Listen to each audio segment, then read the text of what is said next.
Ms. Irene Quay.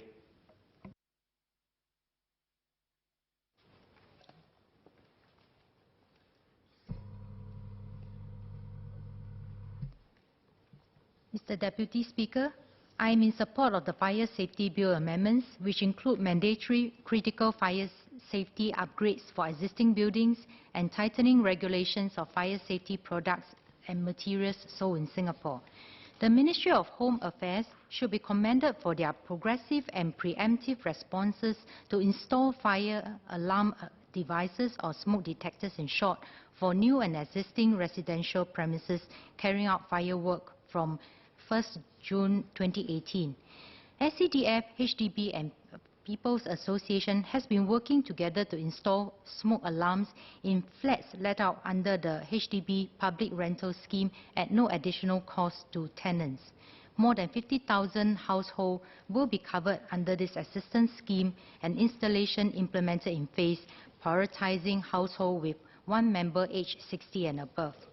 I understand that there are also ongoing efforts by grassroots leaders and MPs to educate residents on fire safety in their homes. It is therefore very regrettable that MHA is not insisting for smoke detectors to be installed in all existing residential premises that are not carrying out fire safety work. This is in spite of the fact that existing homeowners are strongly encouraged to install smoke detectors for their own safety. I would like to express that encouraging homeowners to practice good fire safety habits is woefully insufficient, and it does not provide adequate coverage compared to homeowners who already had that device installed.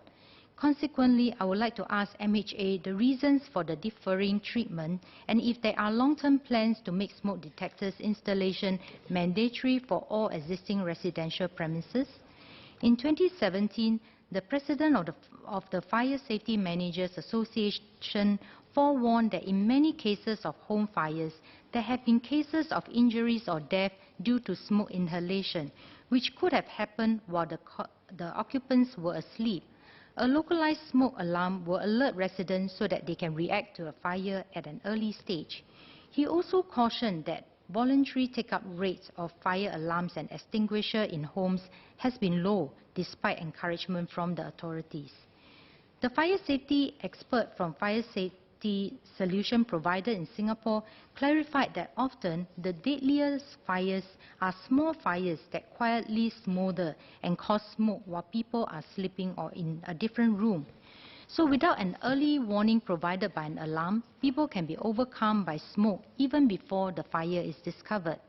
A 2015 report by the United States National Fire Protection Association have found that fatality rates from residential fires in homes with working alarms were 40% lower than those without. Out of the 4,114 fire calls responded in 2016 in Singapore, 68.5% were fires in residential area, an increase of 62.9% compared to 2015. These fire incidents have resulted in 3 deaths and 60 injured in 2017, 2 deaths and 62 injured in 2016. The predominant reasons cited by the SCDF for residential fires were materials set alight in rubbish chutes or bins or unattended cooking. And recently we have observed an increase in PMD-related fire incidents. So as you can see from the statistic I've cited, smoke detectors will be very effective as a preventive fire safety measure, as it will provide residents with an early warning sign.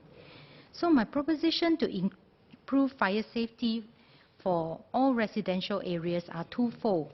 A short-term plan would be for SCDF to introduce a fire safety checklist to raise awareness and the level of fire safety standards in homes. Furthermore, government should ramp up educational efforts in community and shared spaces on fire safety.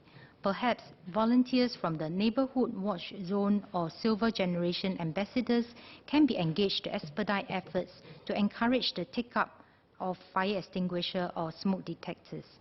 Consequently, certified smoke detectors or fire extinguisher or fire blankets should be made more accessible and affordable within the community for purchase, as they are the first line of defense in the event of fire. For this purpose, a national procurement competition would be very suited to design and introduce a lightweight, all-purpose fire extinguisher easily used by the young and elderly. Residents may not be aware that water cannot put out grease fire, and also fire extinguishers are loaded with different dousing agents to fight specific fires. Some extinguishers are ineffective against certain fires, while others can potentially worsen the situation. So having an easy-to-use, lightweight, all-purpose extinguisher at hand will indefinitely reduce the threat of a fire emergency. Supermarkets can then be involved with the sale of this extinguisher to make it more accessible. This way, residents will not need to worry if the fire extinguisher they purchase is certified, as there are many types of uncertified extinguishers available online. I then move to ask if the revised Act will cover online sales of non-certified fire extinguisher, and how do the authority plan to regulate this? To continue with my proposition, a long-term plan will involve the execution of a 5 to 10-year phase, which will introduce new legislation in view of increasing fire risk from an aging population and from more extensive use of PMDs. The implementation process may be long, but we need to start with the first step. The new legislation shall include mandatory installation of fire alarms, both exterior along HDB corridors and interior in homes, while concurrently equipping all homes with a fire extinguisher or at least a fire blanket for economical reasons or practical maintenance. I hope my suggestions provide much needed insight, and I look forward to having them considered seriously and implemented. Thank you.